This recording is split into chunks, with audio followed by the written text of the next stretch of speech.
Shalom, Pasteur Salomon. Shalom. Oui, nous avons voulu prendre un moment pour s'entretenir avec vous. Et nous avons une série de 5 questions. Mais avant tout, nous aimerions que vous passiez une prière. Dieu notre Père, encore une fois, de plus, te remercions pour cette opportunité que tu nous as donnée. Parce que parler de toi pendant son pèlerinage, c'est une opportunité. Le jeune homme riche l'avait rejeté. Il avait fait un frère de faire si seulement. C'est pourquoi nous t'appelons à rentrer sur scène, que tu écartes l'homme et que tu utilises le canal dans le puissant nom de Jésus. Te prions ainsi. Amen. Amen. Il est écrit dans le livre des Éphésiens au chapitre 4, à partir du verset 11, ceci. Et il a donné les uns comme apôtres, les autres comme prophètes, les autres comme évangélistes, les autres comme pasteurs et docteurs. Nous aimerions savoir comment, dans le corps de Christ, pourrions-nous distinguer les 5 différents ministères.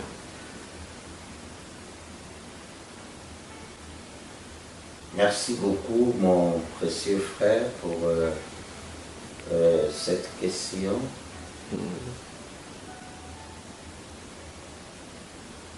Comme l'a dit Paul dans son épître aux Éphésiens, qu'il a donné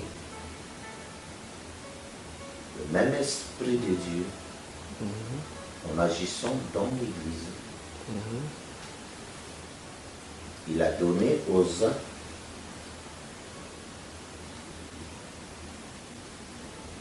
comme apôtre. Un apôtre est un envoyé. D'accord. Mais pourtant, tous les serviteurs sont des envoyés de Dieu. Ils sont appelés de Dieu. Ils sont instruits par Dieu. Ils sont conduits par Dieu. Et ils sont envoyés ou mandatés par le même Dieu. Mais ici, un apôtre est un envoyé. C'est-à-dire un missionnaire. Quelqu'un qui est mandaté par Dieu, qui est nanti d'une mission. D'accord. Là, devrions un peu développer sur ce que c'est une mission. Yes, sir. Une mission est une charge qui est donnée à quelqu'un afin d'accomplir une tâche bien définie. D'accord. Tous les serviteurs ont reçu de la part de Dieu une mission. Nous voyons ici qu'il y a 5 types de ministères. Mais quelle est la mission première d'un apôtre, d'un missionnaire? Est celui de poser le fondement. Ce n'est pas comme les gens le disent, que c'est moi qui ai commencé. Ce n'est pas le commencement qui compte. C'est la fin d'une chose. Pendant que Marie avait reçu l'ange, Pierre était encore pécheur. Et Pierre devrait attendre 30 ans plus tard. Vous voyez, ce n'était pas commencé qui était la chose la plus importante. Mais à la fin, les clés du royaume avaient été remises entre les mains de Pierre, qu'on ne connaissait même pas comme étant serviteur de Dieu. C'était un homme certainement grossier. Vous connaissez la nature des pécheurs. Yes, sir. Un jour, il s'est retrouvé sur la barre nu. Vous pouvez vous imaginer? Mais c'est à cet homme-là, plus tard, qui ne connaissait pas Dieu, qui 30 ans plus tard a été appelé par Dieu, et c'est lui qui a reçu le mandat de porter les clés du royaume tout entier pour ce groupe des élus des 100 000. Donc, commencer n'est pas la chose véritable. Oui. Donc, on ne s'appelle pas un apôtre parce qu'on est allé ouvrir un manzanza quelque part. Dieu n'a jamais envoyé les gens pour aller construire des églises. Il n'y a pas une mission pour cela. L'église que nous devrons construire, c'est la véritable église. Nous devrons construire des hommes. Yes, Nous devrons construire le royaume de Dieu. Yes, Le tabernacle de Dieu. La maison dans laquelle l'Esprit de Dieu doit vivre. Nous devrons construire la parole. Yes, sir. Et avant de la construire, il faut connaître les matériaux, les éléments qui la composeront. Il faudrait avoir été à l'origine. Donc ici, l'apôtre est celui qui pose même les fondements. Et cet homme qui pose les fondements a des caractéristiques qui lui diffèrent des autres. Yes, sir. C'est un bulldozer. Yes, sir. Nous avions ici chez nous des forêts qui sont encore vierges. Mais lorsqu'il s'agit de les exploiter, vous ne pouvez pas avoir accès dans la profondeur de la forêt s'il n'y a pas d'abord des bulldozers, des gros engins, que ce soit les D7, les D8 ou les D10, qui doivent tracer un chemin, un canevas dans lequel les hommes suivront. Un apôtre est un homme au monde pour poser ce qu'on appelle le fondement. Et dans un édifice, dans une maison, la chose la plus importante, c'est le fondement. S'il est posé suivant le plan de l'architecte, le fondement est déjà posé, les autres pourront venir pour venir construire, élever les murs et ainsi de suite. Mais le fondement est quelque chose de très capital. Parce que l'avenir tout entier du bâtiment repose sur le fondement. Donc, l'apôtre doit être quelqu'un qui est mandaté, qui est d'abord doté des capacités qui lui permettront d'affronter, comme Paul a affronté les bêtes féroces. Vous voyez, il les a combattus et a remporté le bon combat. Ce n'est pas un flemmard, et quand on essaie d'agir ainsi, il recule. Il recule devant rien. Il doit être solide en ce qui concerne la doctrine. Il doit avoir un fondement fondamental. Il ne doit rien négliger. Les rudiments de la parole. Parce que là, l'onction du nom sur lui. Et lorsqu'il rougit, toutes les bêtes féroces peuvent s'éteindre. Parce que c'est le lion qui rougit. C'est le roi dans la jungle. Yes, sir. C'est pourquoi l'apôtre est premièrement envoyé pour poser le fondement. Et une église peut commencer par un évangéliste. Lui, ce qui le caractérise, c'est le pain et le poisson. C'est un homme chaud et zélé. Peut-être qu'il ne serait pas dans les profondeurs de la parole. Puis sa mission est d'annoncer simplement la bonne nouvelle. Et Dieu la confirme en accomplissant le signe et le prodige. C'est l'une des caractéristiques qui accompagne un évangéliste. C'est pourquoi les gens organisent ce qu'on appelle les campagnes d'évangélisation. Et généralement, les femmes de mauvaise vie, les inconvertis, ils reçoivent la solution à leurs problèmes. C'est des guérisons, des délivrances, des organes qui ne fonctionnaient pas, des membres qui ne bougeaient plus, des scléroses, et ceci, toutes sortes de maladies.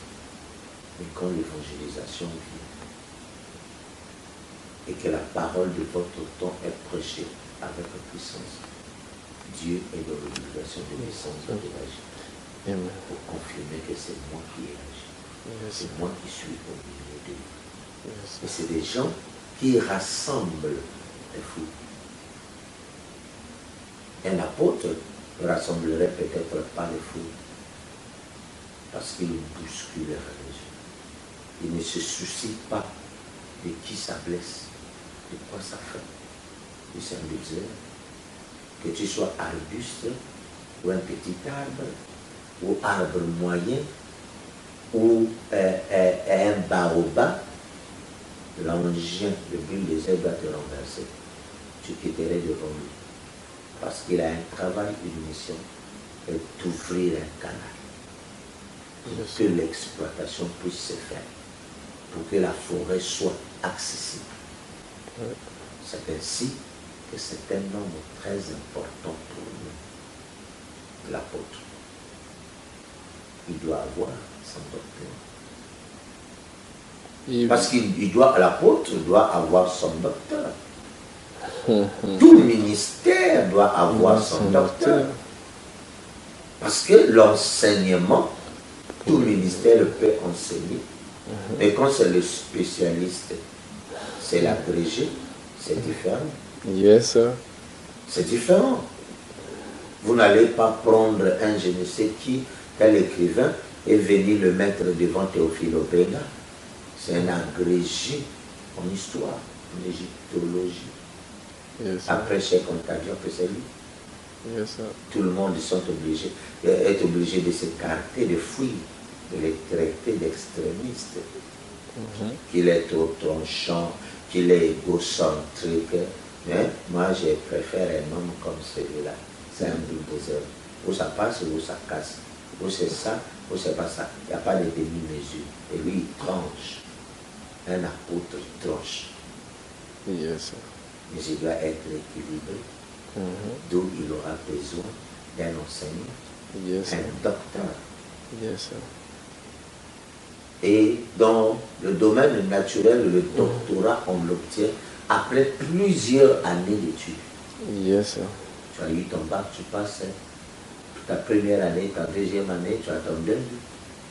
Tu passes la troisième année, la quatrième année, tu as une maîtrise. Tu dois aller en master. Ça ne doit pas s'arrêter là. Oui. Le premier cycle est de 2 ans. Yes. À notre époque, le premier cycle était de 3 ans. Et le deuxième cycle est également de 2 ans. Et il y a un troisième cycle auquel on obtient un doctorat. Yes, sir. Et quand tu avances, tu es agrégé.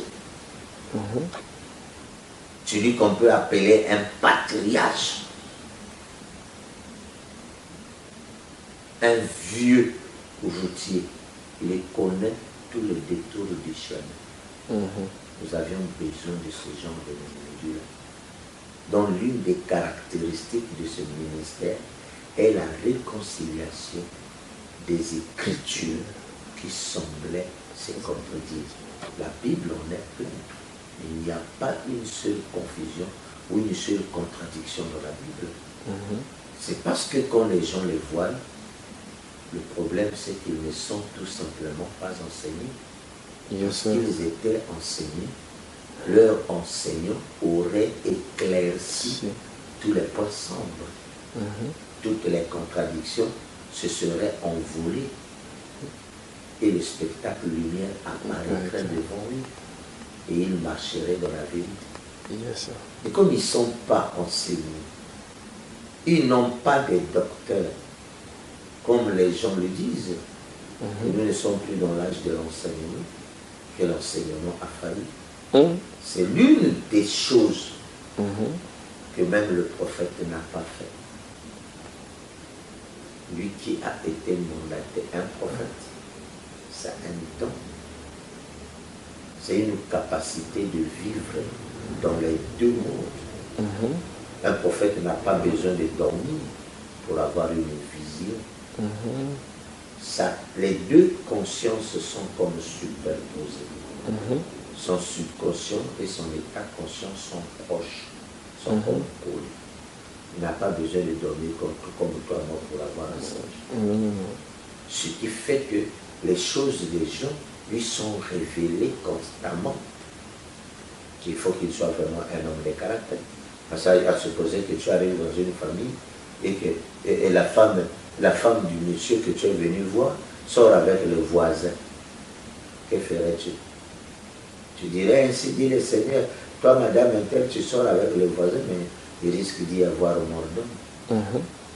C'est pourquoi Dieu ne fait pas de spectacle. Quand il appelle un homme, il le prépare. Il le prépare. Parce que l'une des lois de l'esprit est que l'esprit de l'homme est façonnable. Donc Dieu façonne son homme. Il donne une orientation, il donne un caractère. Il fait passer par le chemin qui lui permettra de lui ressembler lui.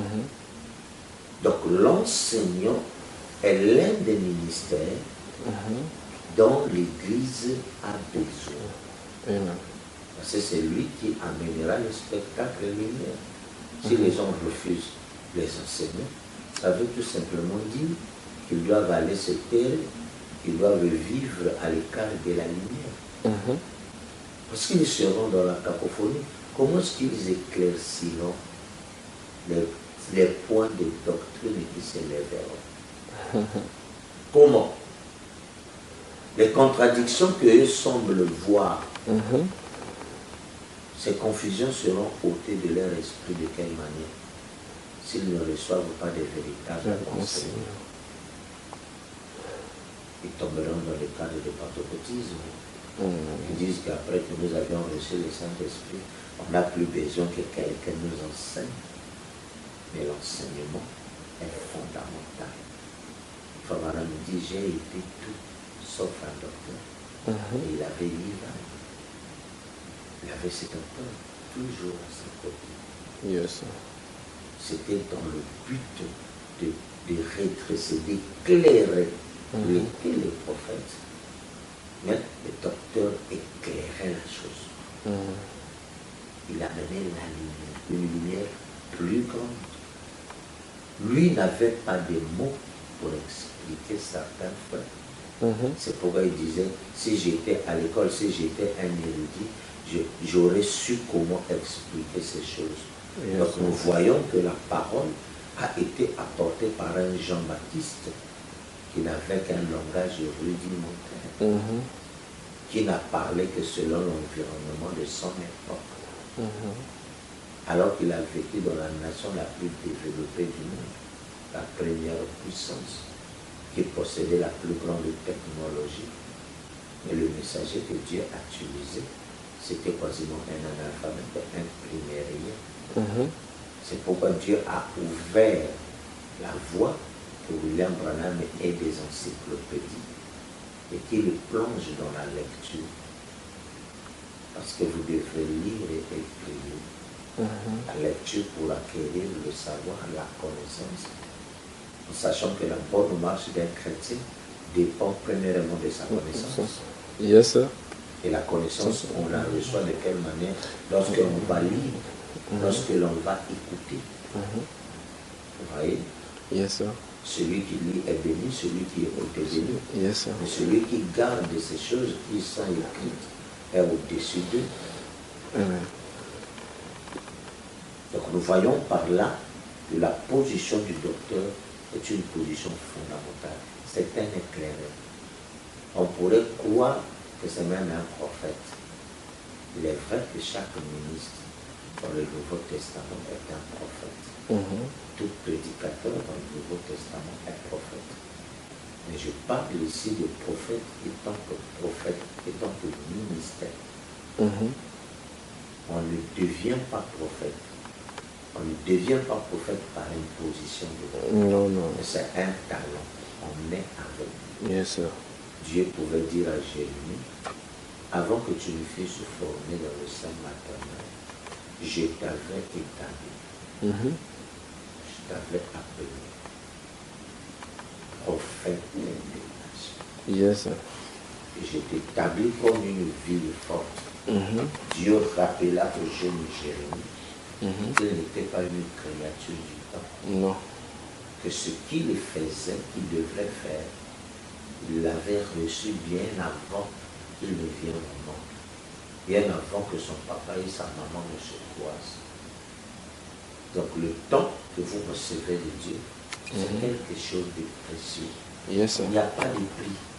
Non. On ne devrait pas le prostituer. On ne devrait pas le troquer contre quoi que ce soit. Sinon, restez en harmonie. Restez dans la ligne de la parole. Nous voyons un pasteur. On appelle pasteur un berger. Le gardien du troupeau. Le gardien de la bergerie. Mais le berger garde les brebis. Oui. Vous voyez? C'est différent quand nous partons en Israël. Pavana me dit, c'est là que vous trouverez la vraie différence. Parce que le soir, lorsque le berger ramène le troupeau à la bergerie, lui-même se met à la porte. Et il n'y a que les brebis qui entrent dans la maison. Au bercail. Le reste, les ânes, le bouc de ceci, sont au dehors, dans la grande cour. Yes, sir. Ils sont nombreux à être appelés. Ils sont élus. Une minorité seulement est autour du berger. Le reste peut vivre comme encore personne. Ils peuvent encore sortir. Le berger ne bougerait pas. Parce qu'il sait c'est sans importance d'aller et de courir derrière un bouc. D'où tout le monde ne devrait pas être appelé berger. D'autres, on les appelle les chepteliers. C'est-à-dire ceux qui gardent un cheptel. C'est-à-dire un troupeau composé de plusieurs espèces. Et aujourd'hui, je suis pasteur du troupeau, de ceux que Dieu me donne. Yes, sir. Jésus n'était pas pasteur de Judas. Parce que Judas ne se conduisait pas souvent la parole. Vous voyez, il était pasteur de Pierre. Il était pasteur de Jean et de tous les autres. Mais il n'était pas pasteur pour Judas. À ce moment-là, Jésus, son troupeau devenait un cheptel. Et aujourd'hui, c'est encore plus grave. Puis c'était à une échelle embryonnaire. C'était la Genèse. Mais aujourd'hui qu'on est au temps de la fin, nous trouvons dans les églises des pasteurs qui boudent, qui vont critiquer leur berger. Mais à quoi ça sert de dépenser son temps et de venir s'asseoir dans un endroit où vous ne croyez pas l'homme qui vous parle? C'est le plus grand fléau que je n'ai jamais vu. C'est la plus grande malédiction qui puisse exister. C'est important. Et ça, c'est gâcher même sa vie. Vous voyez? Et Jésus dit, mes brebis connaissent mon nom et elles me suivent. Vous voyez, un berger, c'est celui qui conduit le troupeau que Dieu lui a donné. Et Dieu ne donne que des brebis à un berger. Le reste, le berger n'est pas responsable d'eux. Vous voyez, nous avions des églises remplies. Ces gens viennent tout autour du berger. Le plus souvent, ils empêchent le véritable fils du roi de rentrer en communion avec le berger. Heureusement, Dieu n'est pas Dieu. Il sait comment parler à ses enfants. Parce que c'est un esprit. Et l'homme intérieur est esprit. Vous voyez, le point de contact, c'est la parole. Dieu peut te parler à n'importe quel moment. Ce n'est pas seulement à l'église. À l'église, nous venons pour prendre les instructions. Mais si vous ne vous appliquez pas, vous ne lisez pas, vous ne pratiquez pas, peu importe de quelle manière tu vas à l'école, tu n'avanceras pas. Vous voyez? C'est la raison pour laquelle il est très important que chaque pasteur puisse s'en souvenir que Dieu lui a donné un troupeau et qu'il sont responsables du troupeau que Dieu a donné. Et Dieu est donateur de tout bon, parfait, excellent et merveilleux. Le bouc, ce n'est pas un don de Dieu. Le bouc, il est là. Parce qu'il faut qu'il y ait le pour et le contre. Yes. La loi de la vie, c'est la loi de la dialectique. Yes. Depuis la nuit des temps, la lumière s'oppose toujours Jour ténèbres. Dieu n'a jamais accepté que la lumière et les ténèbres puissent cohabiter. Le jardin d'Éden, quand cela a lieu, il a amené la séparation. Du temps de Judas, il a amené la séparation. Du temps de Moïse, avec Janès et Jambès, il a amené la séparation. En ces derniers jours, nous avions vu Dieu séparer la sémence avec la balle. Donc Isabelle est allée dans son livre, et Abraham a suivi son chemin. Ça a toujours été ainsi. Donc voilà un peu. Nous avions l'apôtre qui est un missionnaire, qui est un envoyé, c'est un bibliothécaire. Il a l'onction du livre. Il est à la porte de l'Orient là-bas. Vous voyez? Et nous avions le docteur qui a l'onction de l'homme, cette sagacité de l'homme. Le lion peut tuer l'homme, mais l'homme ne tombe que le lion. Yes. Le bœuf peut détruire l'homme, mais l'homme ne tombe. Oui. Vous voyez? L'homme a une intelligence qui est au-dessus des autres créatures. Parce que c'est lui qui est le semblable de Dieu. Yes. C'est lui qui est le semblable de Dieu.